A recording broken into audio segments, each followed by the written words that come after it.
문명의 충돌이라는 얘기는 그만큼 남자와 여자라는 존재가 다르다는 거죠. 근데 제가 생각하는 상식적인 선 안에서 결혼을 하기로 결정하는 사람이라고 하면 그 누구도 진지한 고민 없이 결혼을 선택하거나 결정하지 않을 거라고 생각이 됩니다. 다시 한번 말씀드리면 제가 생각하는 상식선 안에서 누구라도 결혼을 선택하기로 한다면, 결혼하기로 결정을 했다면 진지하게 고민하면서 결혼을 선택한다는 거죠. 근데 제가 이렇게 말씀드리는 이유는 요즘 지금 우리가 살고 있는 이 시대를 보면 종종 상식을 벗어나는 어떤 그런 선택을 하는 사람들이 있기 때문에 제가 그렇게 말씀드리는 거예요. 결혼을 하는데 남자와 여자가 만나서 한 가정을 이루어 가는데 진지하게 고민하지 않고 숙고하지 않고 그냥 충동적으로 결혼을 했다가 여러 가지 문제가 일어나고 상처를 받는 그런 상황들이 생각보다 지금 우리의 주변에서 많이 일어나고 있다는 거죠. 그런데 그럼에도 불구하고 일반적으로 우리가 결혼을 한다고 하면 인생에 있어서 가장 중차대한 일이기 때문에 그 어떠한 일보다도 진지하게 고민하면서 결정을 할 것이고, 또한 우리가 그리스도인이라고 한다면 그냥 단순하게 고민하는 것에서 끝나는 것이 아니라 하나님 앞에서 배우자를 위해서 기도할 거예요. 기도하면서 고민하고 생각하면서 무엇보다 중요한 건 뭐죠? 결국에는 사랑이죠. 그 사랑에 대한 확신이 있을 때, 내가 정말 이 사람과 평생을 함께 살 수 있겠다라고 하는 그런 사랑에 대한 확신이 있을 때 결혼을 하기로 결정한다는 겁니다. 그런데 말입니다. 이렇게 심각하게 고민을 하고 배우자를 위해서, 가정을 위해서 기도를 하고 정말 이 사람에 대한 사랑의 확신이 있어서 결혼을 했는데, 결혼 이후에 이 남자와 여자가 한 지붕 안에서 같이 함께 살아가는 것은 그렇게 쉽지 않더라는 말입니다. 그래서 어른들이 예전에 많이 하셨던 말씀들이 있죠. 결혼은 현실이다. 결혼은 현실이더라고요. 뭔가 낭만적이고 로맨틱한 그런 결혼 생활을 꿈꾸면서 결혼을 했는데 정작 꿈꿔왔던 그런 모습과는 전혀 다른 현실이 우리를 기다리고 있는 겁니다. 실제로 저도 제 아내와 결혼한 지 이제 몇 년 됐죠? 13년 차. 13년째 이제 같이 함께 살고 있는데 지금은 어떻게 보이나요? 우리 하비스트 형제 자매 여러분, 지금 저와 제 아내의 모습이 어떻게 보이나요? 문제가 있어 보이나요? 행복해 보이죠? 이렇게 대답이 약하면 안 되는데, 행복해 보이는 게 아니라 실제로 행복합니다. 실제로 행복한데 사실 신혼 초에는 그렇지 않더라고요. 분명히 진지하게 고민을 하고 하나님 앞에서 오랜 시간 기도를 하고, 무엇보다 이 사람과 내가 함께 살면 평생을 함께 살 수 있겠다라고 하는 그런 어떤 사랑의 확신을 가지고 결혼을 했는데, 신혼 초기에는요 뭔가 제가 생각했던 것보다 쉽지 않더라고요. 근데 오해하지 마시기를 바랍니다. 그렇다고 해서 제 아내에게 뭔가 문제가 있었다, 그런 이야기를 드리는 게 아닙니다. 둘 다 특별한 문제가 없는데 그럼에도 불구하고 저와 제 아내가 함께 이제 한 가정을 이루어서 살아가는 게 결코 쉬운 일은 아니었다는 거예요. 여러분 아무래도 그렇지 않습니까? 결혼은요 연애하고는 차원이 다른 거예요. 연애할 때는 항상 가장 좋은 모습만 보여줄 수 있습니다. 나에게 분명히 연약한 부분이 있고 나에게 부족한 부분이 있지만 데이트를 하러 나갈 때는요 그럴듯하게 자신을 꾸며서 자신의 어떤 연약함이나 부족함은 감추어서 보여줄 수 있고, 또 나만 알고 있는 그런 습관들도 그 상대방에게 다 오픈하지 않아도 된다는 거예요. 그러니까 연애할 때는 어때요? 상대방이 언제나 나이스하죠. 아름다워 보이고 멋있어 보입니다. 그런데 결혼을 하고 나면 나의 모든 것, 여러분 말 그대로 나의 모든 것을 오픈하게 되어 있습니다. 나의 연약함, 나의 부족함, 나만 알고 있던 나의 모든 삶의 생활의 습관들이 다 적나라하게 드러나는 거예요. 그러니까 여러분 적어도 20년에서 30년 가까이를 전혀 다른 가정, 전혀 다른 문화, 전혀 다른 방식으로 살던 두 남자와 여자가 한 지붕 안에서 살아간다는 건 그렇게 쉬운 일이 아니라는 거예요. 그래서 문명의 충돌이라고 이야기하고 우주의 충돌이라고 이야기하는 것 같습니다. 여러분 완전히 다른 남자와 완전히 다른 여자가 같이 함께 한 가정을 이루어서 살아간다는 건 그렇게 생각보다 쉬운 일은 아닌 것 같아요. 그저 사랑한다라는 그 말 한마디로 모든 것이 다 이해가 되고 용납이 되는 것은 아니라고 생각이 됩니다. 그럼에도 불구하고 전통적인 우리의 사고방식 속에서는 그래도 우리가 인간답게 살아가기 위해서는 결혼해야 한다라고 하는 그런 사고방식이 있었다는 거예요. 그러니까 우리가 정말 인간다운 삶을 살기 위해서는 결혼하는 것이 우리의 삶에 굉장히 중요한 요소다라고 하는 그런 인식이 있었다는 겁니다. 그래서 예전에 자기소개서나 뭔가 이렇게 뭐라고 하죠? 자기를 어떤 이렇게 그 인사 기록이나 뭐 이런 걸 제출할 때 결혼을 기준으로 하면 두 가지로 나뉘어졌습니다. 결혼을 기준으로 할 때 뭐와 뭐로 나누어졌죠? 미혼과 기혼으로 나누어졌습니다. 기혼은 뭐예요? 말 그대로 결혼한 사람이라는 뜻이고, 미혼은 결혼하지 않은 사람이라는 뜻입니다. 그런데 여러분 생각해 보면 이 미혼이라고 하는 이 단어에는요, 지금 현재는 내가 결혼을 하지 않았지만 앞으로는 결혼할 가능성이 있다라는 의미를 포함하고 있는 거예요. 내가 지금은 결혼하지 않았지만 앞으로도 쭉 미혼으로 살 게 아니라 앞으로는 나도 결혼할 생각이 있다라고 하는 그런 의미를 포함하고 있는 단어가 미혼이라는 단어입니다. 그런데 최근에 미혼과 기혼이라는 구분 외에 또 한 가지 단어가 생겨났습니다. 최근에 되게 많이 사용하는 단어가 있어요. 그게 뭐죠? 비혼이라는 단어입니다. 혹시 들어보셨나요? 비혼, 비혼주의자라는 단어를 아마도 들어보셨을 거예요. 그러면 여러분, 미혼과 비혼의 차이는 뭔가요? 미혼과 비혼의 차이는 뭐예요? 미혼은 지금 제가 말씀드렸던 것처럼 지금 현재 내가 결혼하지 않았지만 앞으로 내가 언젠가 결혼할 가능성이 있다라고 생각하는 게 미혼이에요. 그런데 비혼은 나는 앞으로도 결혼하지 않을 거야 라고 하는 어떤 적극적인 의지를 선언하는 단어가 비혼입니다. 그래서 영어로는 never married 라고 쓰거든요. 나는 절대로 결혼하지 않을 거야 라고 하는 그런 사고방식이 비혼이라는 거예요. 그리고 안타까운 것은, 저는 개인적으로 안타깝게 생각합니다. 지금 우리가 살고 있는 이 시대에 비혼을 추구하는 비혼주의자들이 점점 늘어나고 있다는 거예요. 나는 결혼하지 않고 혼자 살 거야 라고 생각하면서 그렇게 의지적으로 결단하는 사람들이 너무나도 많아지고 있다는 거예요. 저는 개인적으로 결혼에 대해서 굉장히 긍정적인 사람이고 결혼을 적극적으로 장려하는 사람이기 때문에 비혼주의자들의 어떤 그런 생각이 어떤 것인지 정확하게 알 수는 없어요.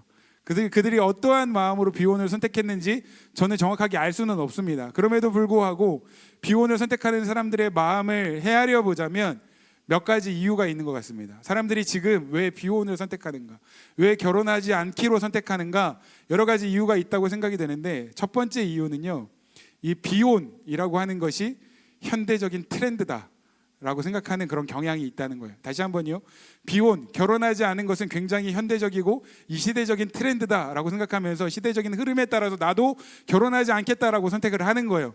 제가 지금 오늘 본문 말씀, 오늘 이제 이 말씀을 준비한 메시지를 준비하면서 미혼과 비혼에 대한 어떤 그런 자료들을 많이 찾아봤습니다. 그리고 인터넷에서도 서치를 많이 했는데 어떤 포스팅에 미혼과 비혼에 대한 글을 쓰신 분이 있더라고요. 그런데 그 글을 보면 제가 지금 설명했던 이야기들을 쭉 하는 거예요. 미혼은 지금 결혼하지 않았지만 앞으로 결혼할 가능성이 있는 사람들이고, 비혼을 선택하는 사람은 앞으로도 결혼하지 않겠다라는 적극적인 의지를 가진 사람이다라고 이렇게 쭉 설명을 하면서 마지막에 포스팅을 이렇게 마무리합니다. 그 글을 같이 한번 읽어볼까요? 시작. 그래서 미혼은 결혼을 꼭 해야 한다는 의미를 내포하고 있어서 현대적이지 못하기 때문에 최근에는 미혼이라는 표현보다는 비혼이라는 표현을 더 많이 사용한다. 여러분, 지금 방금 이 글을 읽으면서 어떤 마음이 드셨나요? 어떤 생각이 드셨나요? 저는 이 글을 읽을 때 굉장히 충격을 받았습니다. 왜냐하면 지금 이 사람은 이렇게 이야기하는 거예요. 내가 반드시 결혼을 해야 한다라고 생각하는 것은 현대적인 생각이 아니다. 지금 시대의 트렌드에 맞는 생각이 아니다. 그러니까 야, 그래도 결혼해야지. 야, 주연아, 이제 나이 먹었는데 결혼해야지. 승엽아, 결혼해야지 라고 이야기하면 그건 현대적인 생각이 아니라는 거예요. 고리타분하고 꼰대와 같은 생각이고, 오히려 결혼하지 않아도 우리는 잘 살 수 있어 라고 하는 그러한 생각이 더 현대적이고 이 시대의 트렌드에 맞는 생각이라고 이렇게 주장하는 거예요. 그래서 전통적인 건 낡아 빠진 것이고 더 이상 새로운 시대에 유효하지 않은 것이며 뭔가 새로운 것이 항상 좋다고 생각하는 것. 여러분, 이것이 바로 진화론적인 사고방식입니다. 진화론적인 사고방식은 뭐예요? 옛 것은 의미 없어. 이미 다 지나간 거야. 그리고 진화는 뭐야? 진화는 발전하는 것이고 발전은 새로운 것이고 새로운 것은 언제나 옳다라고 생각하는 게 진화론적인 사고방식이에요. 그래서 지금 현대적인 트렌드, 새로운 트렌드에 맞춰서 살아가는 것이 더 좋은 삶이야 라고 생각하는 건 진화론적인 사고방식입니다. 그런데 우리가 반드시 기억해야 할 것은 새로운 것이 언제나 옳은 것은 아니라는 거예요. 새로운 것이 언제나 좋은 건 아니라는 겁니다. 새로운 가치가 언제나 우리의 삶의 양적인 어떤 성장, 질적인 성장을 가지고 오는 것은 아니라는 거예요. 그냥 단순하게 과거의 전통과 단절된 어떤 새로움을 추구하는 것은 어떻게 보면 더 치명적인 결함이 있다는 것을 우리는 반드시 인식을 해야 합니다. 근데 성경에도 보면 성경도 계속해서 새로움을 강조합니다. 새로운 것을 강조해요. 고린도후서 5장 17절 말씀 같이 한번 읽어볼까요? 시작. 그런즉 누구든지 그리스도 안에 있으면 새로운 피조물이라 이전 것은 지나갔으니 보라 새 것이 되었도다. 그리스도 안에서 우리가 새 것이 되었다, 새로운 것이 되었다라고 말씀하시는데, 여기에서 이 새로움은 진화론적인 관점에서의 새로움이 아니에요. 과거와 단절된 어떤 창의적인 어떠한 그런 새로움을 이야기하는 것이 아니라는 겁니다. 오히려 여기에서의 새로움, 내가 너희를 그리스도 안에 새로운 피조물이 되게 했다라고 말씀하실 때 이 새로움은 오히려 하나님께서 창조하신 모습으로 돌아가는 새로움입니다.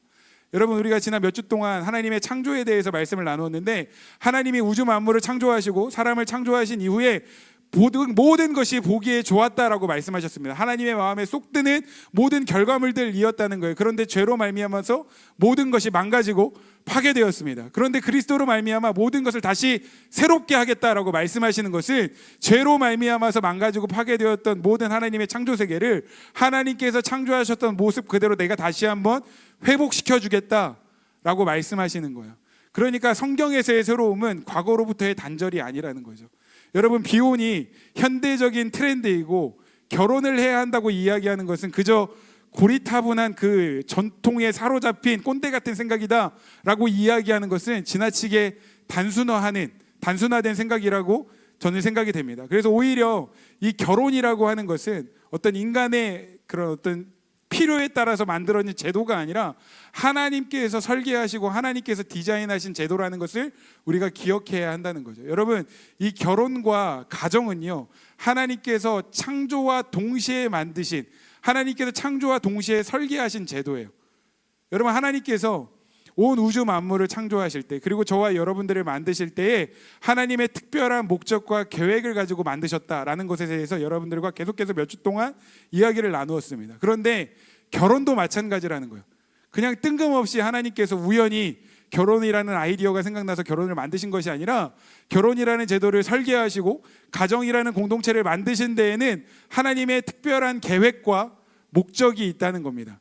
인간이 살아가면서 우리의 필요에 따라서 어떻게 하다 보니 우연한 산물로 만들어진 것이 결혼과 가정이 아니라, 하나님께서 처음부터 가장 먼저 설계하신 것이 결혼이라는 제도이고, 가정이라고 한다면 하나님께서 왜 결혼을 설계하셨는가, 왜 가정이라는 공동체를 만드셨는가, 우리가 깊이 묵상하고 생각해보는 시간들이 반드시 필요하다는 겁니다. 그래서 앞으로 오늘과 다음 주에 걸쳐서 이 결혼과 가정에 대한 이야기들을 여러분들과 조금 더 깊이 나누기를 원합니다. 그런데 어쨌든 많은 사람들이 비혼을 선택하는 이유는 이 비혼, 결혼하지 않은 것이 현대적인 트렌드다라고 생각하기 때문이고, 두 번째, 사람들이 비혼을 선택하는 두 번째 이유는 결혼하지 않고 혼자 살아도 충분히 행복하게 살 수 있다라고 하는 그런 인식이 있기 때문입니다. 굳이 삶의 방식이 다르고 문화가 다르고 가치관이 다른 사람을 만나서 힘겹게 부대끼면서 뭔가 치열하게 싸우면서 사느니, 차라리 내 인생의 자율성을 침범당하지 않고 내가 나름대로 구축해내온 나의 삶의 영역들을 지키면서 나 혼자 사는 것이 오히려 더 행복한 삶이 될 수 있겠다라고 하는 그런 인식들이 요즘 이 시대를 살아가는 많은 청년들에게 있다는 것입니다. 그런데 사실은 이러한 마음은 비혼주의자들에게만 있는 것이 아니라 우리 모두에게 있습니다. 내 영역을 침범당하고 싶지 않은 그러한 마음들, 내가 구축해놓은 내 나름대로의 영역을 지키고 싶은 마음은 비혼자들에게만 있는 게 아니라 우리 모두에게 있죠. 사실 어린 시절에 여러분들 이런 경험 해보신 적 있으실 것 같아요. 어린 시절에 학교에 가면 짝꿍하고 책상을 이렇게 마주대고 앉잖아요. 그러면 항상 저는 이렇게 했습니다. 자, 이 경계를 딱 정하고 넘어오지 마. 너 거 넘어오면 다 내 거야 라고 하고 그 짝꿍이 계속 경고를 하죠. 넘어오면 엄청 화를 냅니다. 그래서 내 나름대로의 공간과 영역을 지키고 싶은 마음이 어린 아이들에게도 있는 거예요. 그런데 이 마음이 사춘기가 되면 내 영역을 지키고자 하는 그 열망이 더 구체적으로 커지게 됩니다. 사춘기가 되면 10이면 8, 9은 어떻게 합니까? 집에 오면 방에 문을 닫고 들어갑니다. 지금 내 영역이 필요하다는 거예요. 나만의 공간이 필요하다는 겁니다. 그래서 방에 문을 닫고 들어가요. 그러면 이제 엄마는 어떤 생각을 합니까? 내 아들이, 내 딸이 그래도 방에 들어가서 뭔가 공부를 하고 있나 보다라는 생각에 아들을 생각해 딸을 생각해서 과일을 예쁘게 깎아서 문을 열고 들어가면 자녀들이 뭐라고 해요? 놓고 하고 들어오라고! 라고 하면 소리를 빽 지르죠. 내 영역에 함부로 침범하지 말라는 겁니다. 그리고 이 자녀들이 이제 아침에 학교를 가요. 아침에 학교를 가면 이제 엄마는 또 어떤 마음이 들어요? 자녀가 학교 갔으면 이제 방을 좀 깨끗하게 치워줘야 되겠다. 그래서 이제 땀을 흘리면서 구슬땀 흘리면서 방을 다 치워놓습니다. 그러면 학교 갔다 온 아들이 딸이 방에 딱 들어가면서 뭐라고 얘기합니까? 엄마 또 내 방에 들어갔어? 라고 이야기해요. 제 이야기입니다. 제가 그랬어요. 근데 저만 그랬습니까? 여러분들도 다 그랬잖아요. 근데 자녀들 키워보면 다 그렇잖아요. 자기 영역을 지키고 싶은 마음이 누구에게나 있다는 거예요. 그런데 결혼을 선택할 때도 사람들이 그러한 마음을 가지고 결혼에 대해서 생각한다는 거예요. 결혼을 하면 내 영역을 침범당하는 거야. 내 나름대로 구축해 놓은 그런 영역을 침범당하는 거야. 굳이 그렇게 불편하게 살 필요가 있나? 그렇게 힘들게 싸우면서 뭔가 그렇게 희생하고 헌신하면서 살 필요가 있나? 라고 생각한다는 거죠. 그런데 여러분 기억하십시오. 성경적인 의미로의 결혼을 생각해 보면 이 결혼은요 결코 자신의 영역을 침범당하는 게 아니에요. 일방적으로 나의 모든 것을 희생하고 다른 사람을 받아들이는 것이 아니라는 것입니다. 하나님께서 디자인하신 그 결혼의 본질은 뭐냐면 전혀 다른 두 사람이 만나서 함께 그동안 혼자서는 경험해보지 못했던 더 크고 아름다운 우주를 경험하게 하기 위해서, 더 풍성한 인생을 경험하도록 하기 위해서 하나님께서 디자인하신 모습이 바로 결혼과 가정이라는 거예요. 특별히 여러분 이 결혼이라는 이 어떤 상징적인 비유는 하나님과의 관계에 있어서도 굉장히 중요한 인사이트를 준다는 거죠. 여러분 성경은 예수님을 신랑이라고 표현을 하고 교회와 그리스도인들을 신부라고 표현을 합니다. 아마도 교회를 다녀보셨던 분들은 예수님은 나의 신랑이시고 우리는 주님의 신부입니다 라고 하는 이런 고백들을 들어보셨을 거라고 생각이 돼요. 그런데 교회를 처음 나오거나 신앙이 없는 분들에게는 이 이야기가 이해가 안 되죠. 특별히 형제들 이해가 안 되죠. 나는 남자인데 왜 자꾸 나에게 신부라고 이야기하는 거야? 라는 그런 생각이 드실 수 있습니다. 그런데 굳이 성경에서 예수님을 신랑이라고 표현하고 우리를 신부라고 표현하는 것은 예수님과 우리와의 관계가 부부 사이의 관계와 아주 비슷한 유사성을 가지고 있다는 거예요.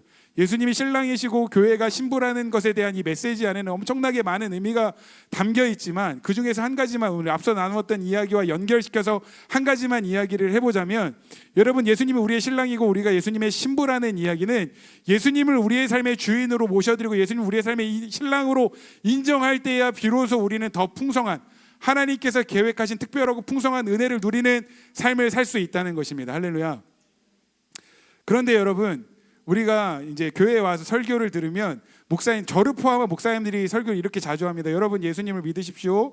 예수님을 믿는다는 것은 더 이상 내가 내 인생의 주인이 아니라 예수님께서 나의 인생의 주인이 되시는 것입니다. 그래서 이제는 예수님을 위해서 더 이상 나를 위해 사는 것이 아니라 예수님을 위해 사는 것입니다. 예수님 믿으십시오 라고 이야기하면 무슨 생각이 들어요?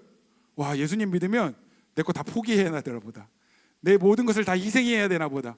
예수님이 나의 삶의 어떤 영역으로 침범해 들어오는 것처럼 느껴지니까 예수님 믿는 게 쉬워요, 어려워요?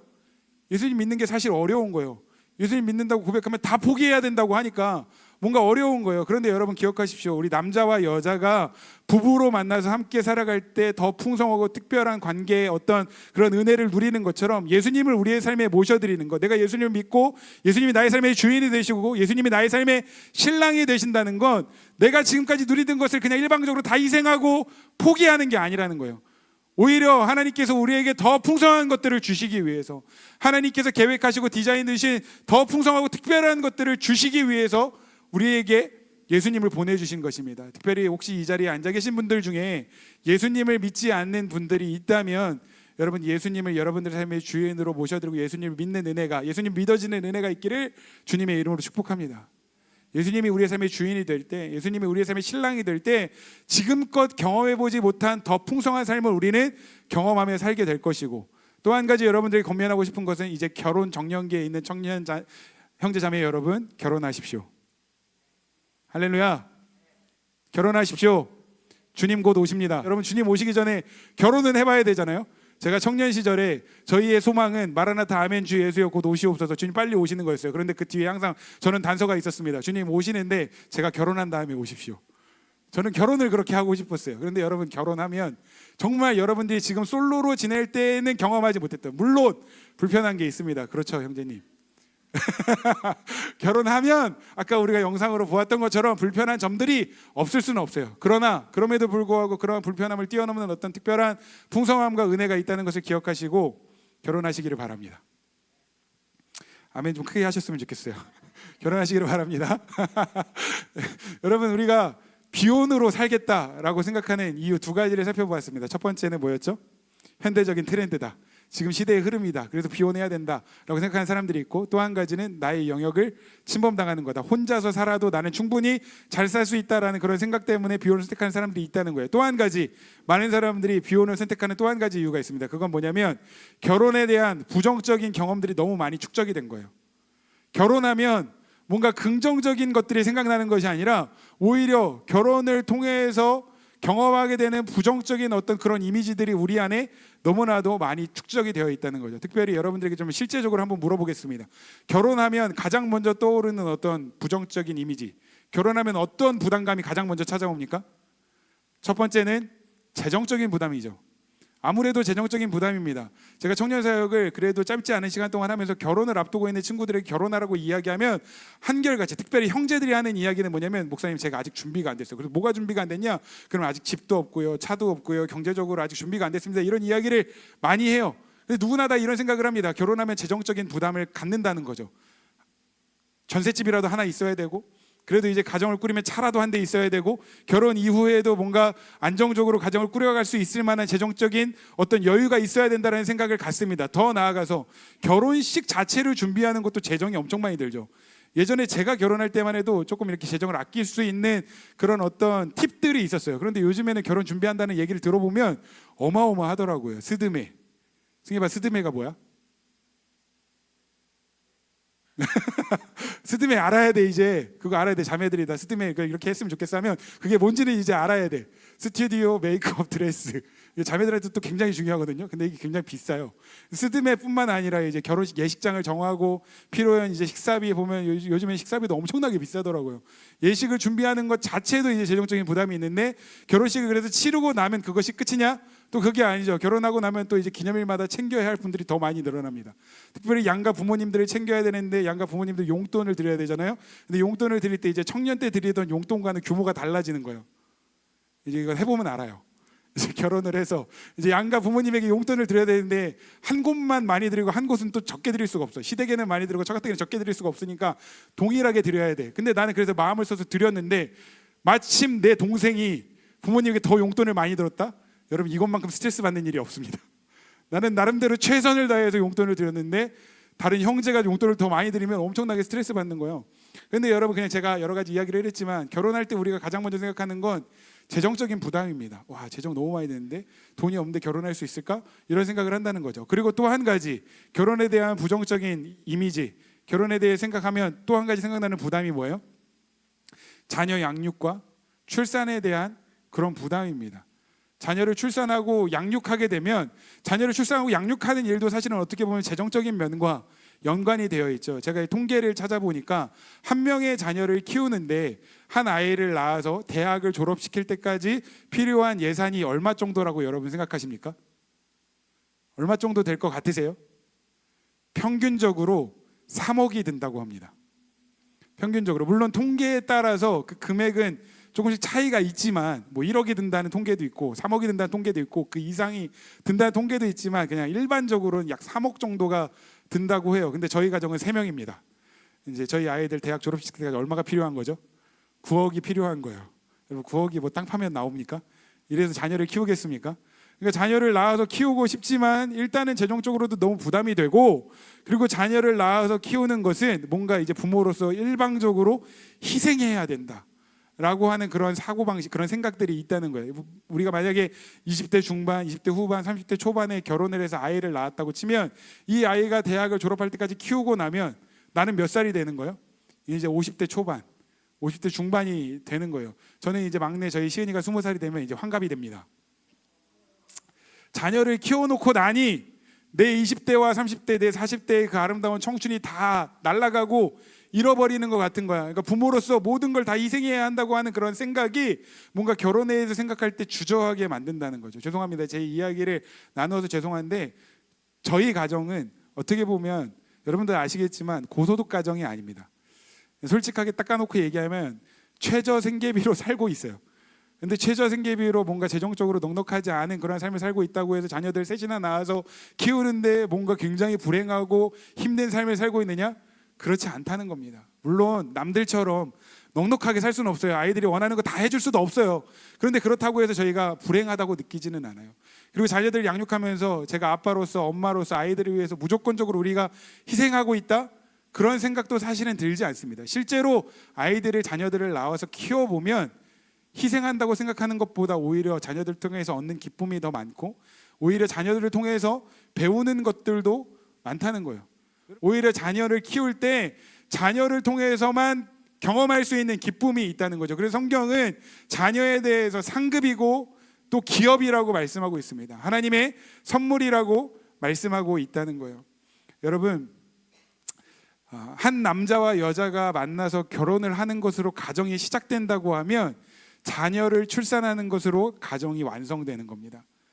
또 우리가 결혼에 대해서 고민할 때 재정적인 부담, 자녀 양육에 대한 부담 말고 또 한 가지가 있습니다. 그건 뭐냐면 관계적인 어떤 파괴, 그 파괴적인 어떤 관계에 대한 이미지들이 너무 강하다는 거예요. 무슨 이야기냐면 요즘 TV를 보세요. TV를 보면 저는 참 안타까운 게 뭐냐면 이혼에 대한 프로그램들이 요즘 그렇게 많이 나옵니다. 이혼에 대한 프로그램들, 뭐 저는 그 프로그램들 틀어놓고 보지는 않지만 그냥 제목만 봐도 이혼에 대한 그런 이슈들을 다루는 프로그램들이 많은데 왜 그런 프로그램들이 많이 나오겠습니까? 실제로 지금 우리가 살고 있는 이 시대에 깨어지는 가정들이 너무나도 많다는 거예요.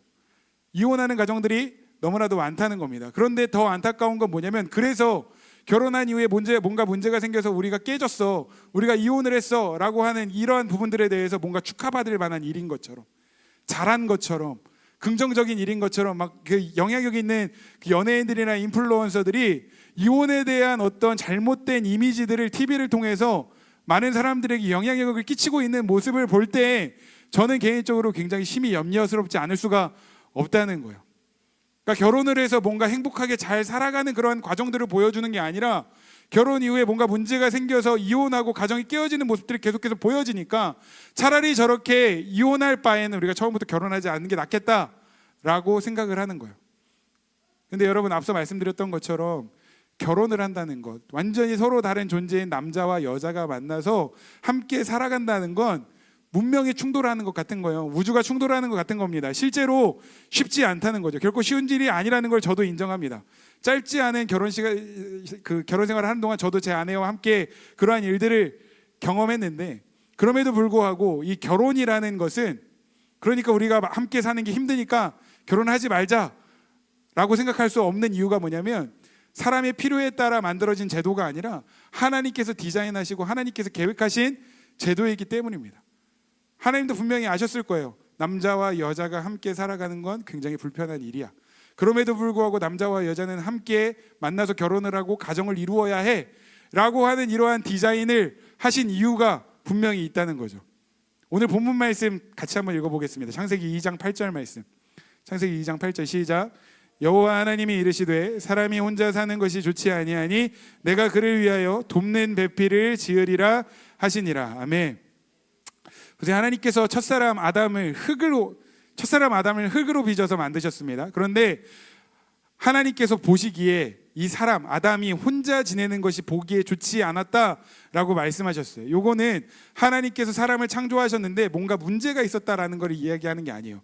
하나님께서 사람 아담을 창조해 놓고 보니, 흙으로 빚어서 만들어 놓고 보니 어라? 얘 불량품이네. 얘 좀 문제가 있네. 이런 의미를 얘기하는 게 아니에요. 혼자 있는 것이 보기에 좋지 않았다라고 말씀하신 것은 처음부터 이 사람이라는 존재가 관계적인 존재, 공동체적인 존재로 창조되었음을 말씀하고 있는 것입니다. 하나님의 형상대로 지어졌다는 것도 마찬가지예요. 우리가 하나님의 형상대로 창조되었다는 이야기는 뭐라고 말씀드렸죠? 하나님과 커뮤니케이션하는 존재, 하나님과 관계를 맺고 하나님과 이야기를 나누고 하나님과 감정을 나누고 하나님께서 말씀하시는 것을 듣고 하나님의 말씀에 반응하며 살아가는 존재로 우리가 창조되었는데, 사람은요 하나님과의 관계뿐만 아니라 이웃과의 관계, 다른 사람들과의 관계를 통해서도 더 풍성한 삶을 살아갈 수 있는 존재로 하나님께서 창조하셨다는 거예요. 이것은 단지 성경만의 이야기가 아닙니다. 성경만 이렇게 이야기하는 것이 아니라 과거의 어떤 철학들, 우리의 선조들의 지혜를 조금만 살펴보아도 같은 생각을 가지고 있다는 것을 알 수 있어요. 특별히 가장 쉬운 예로, 여러분 우리가 한자를 쓸 때 사람 인자는 어떻게 쓰죠? 두 사람이 기대어 서 있는 모습을 형상화한 글자가 사람 인자입니다. 그러니까 아주 오래전부터 우리 동양 철학 안에서는 사람이라는 존재는 함께 의지하며 기대어 관계를 맺으며 살아갈 때 진짜 인간다운 삶을 살 수 있다라는 그런 인식을 가지고 있었다는 거예요. 그런데 더 나아가서 인간이라고 하는 한자는 어떻게 씁니까? 사람 인자는 이렇게 쓰죠. 인간이라고 한자는 어떤 단어들을 합쳐서 쓴 거죠? 사람 인자에 간자는 무슨 간자예요? 사이간자입니다.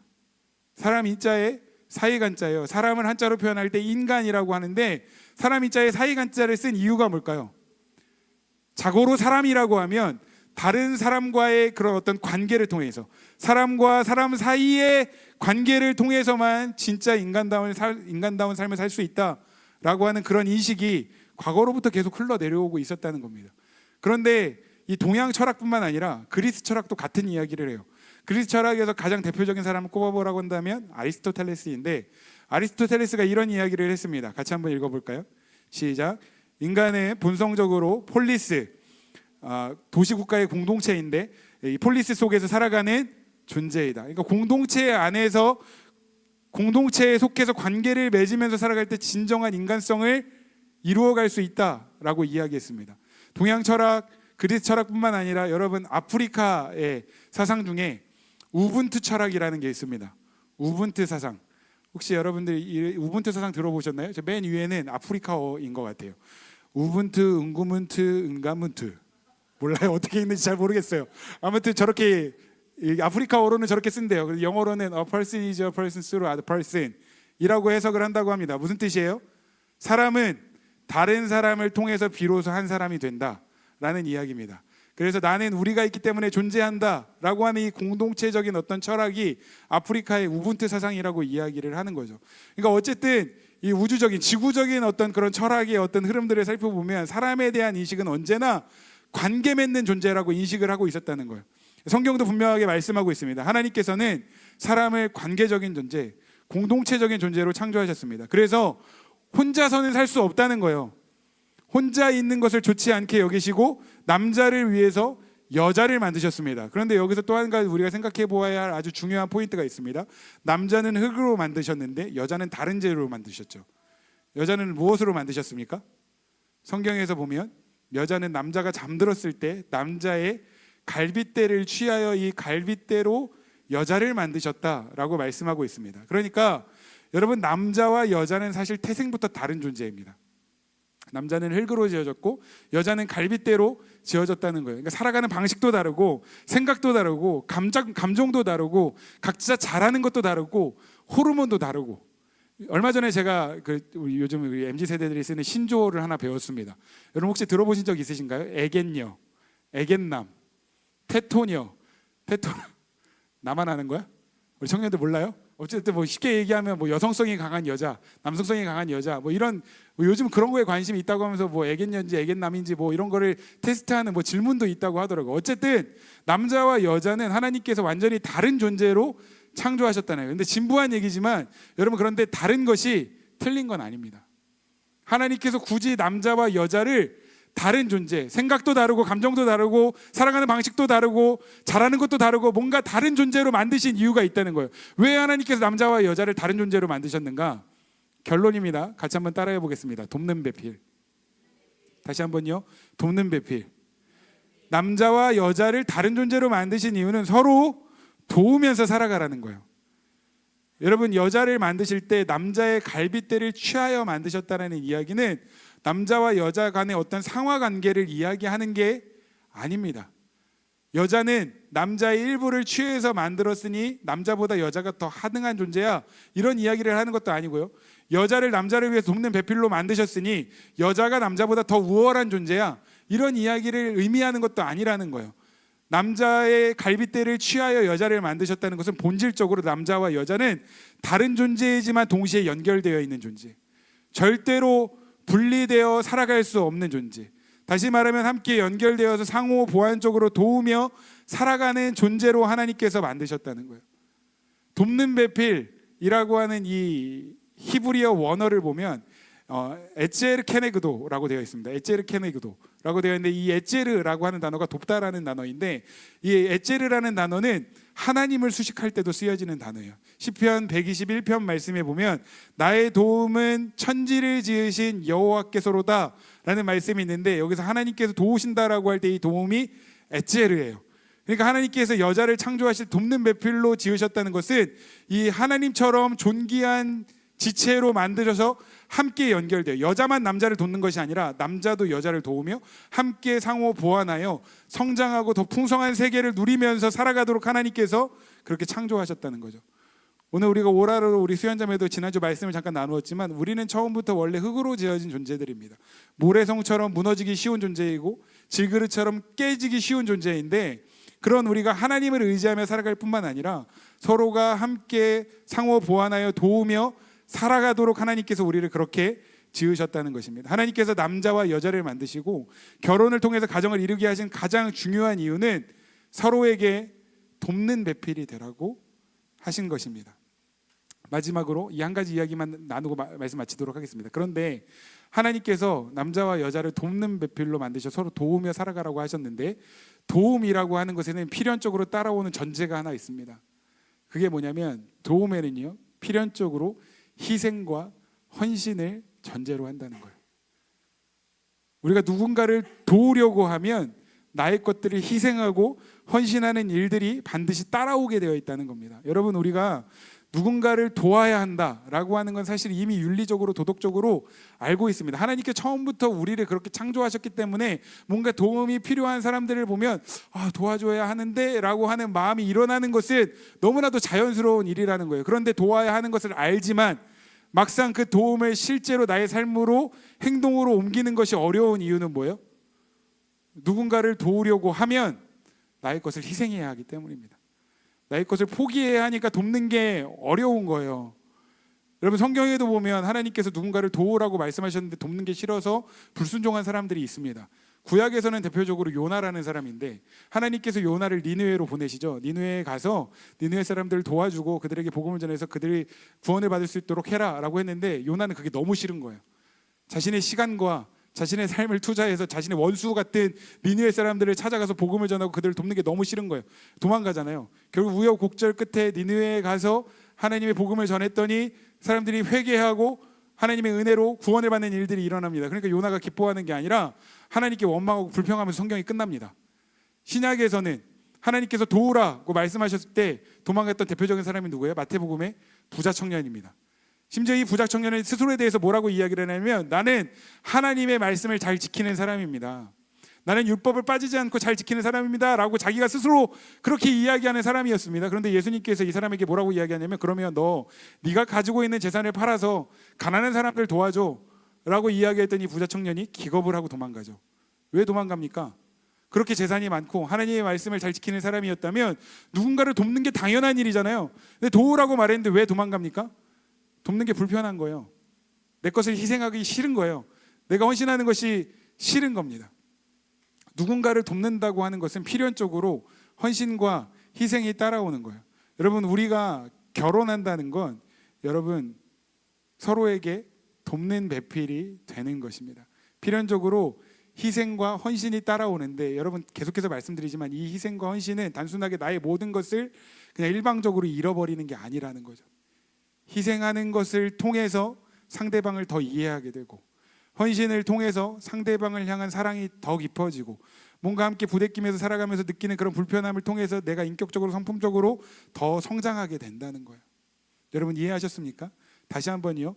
우리가 돕는 배필로서 상대방을 위해서 희생하고 헌신하는 것은 일방적으로 나의 모든 것을 잃어버리는 것이 아니라 희생을 통해서 상대방을 더 이해하게 되고 헌신을 통해서 상대방을 향한 사랑이 더 깊어지게 되는 것이고 뭔가 이 사람과의 관계 가운데 불편함들을 통해 나의 인격과 성품이 더 성장하고 자라나게 된다는 거예요.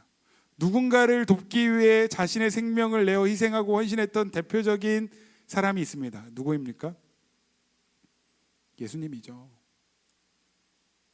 하나님께서 죄로 인해서 완전히 망가지고 파산된 우리의 인생을 도우시고 구원하시기 위해서 예수님을 이 땅에 보내주셨습니다. 그리고 예수님 기꺼이 십자가를 지시고 십자가 위에서 자신의 생명을 희생하시고 헌신하셨습니다. 예수님의 희생과 헌신이 있었기 때문에 죄로 인해 망가졌던 우리의 인생이 구원을 받을 수 있게 된 것이고 하나님 안에서 예비하신 그 풍성한 은혜를 누리면서 우리가 지금 살아가고 있는 거잖아요. 여러분, 결혼은 편해지기 위해서 하는 것이 아니라 완전해지기 위해서 하는 것입니다. 할렐루야. 여러분, 이 결혼에 담겨 있는 이 영적인 진리와 의미를 깨달으시고 결혼하신 분들은 서로가 서로를 더 돕는 배필로서 하나님께서 예배하신 그 은혜를 더 풍성하게 누리며 살아가시기를 축복하고, 아직 결혼하지 않은 우리 청년들은 기대하는 마음으로 지금부터 기도하며 준비하시기를 주님의 이름으로 축복합니다. 여러분, 하나님께서 부어주시는 이 풍성한 은혜가 저와 여러분들에게 있기를 간절히 소망합니다. 같이 기도하시겠습니다.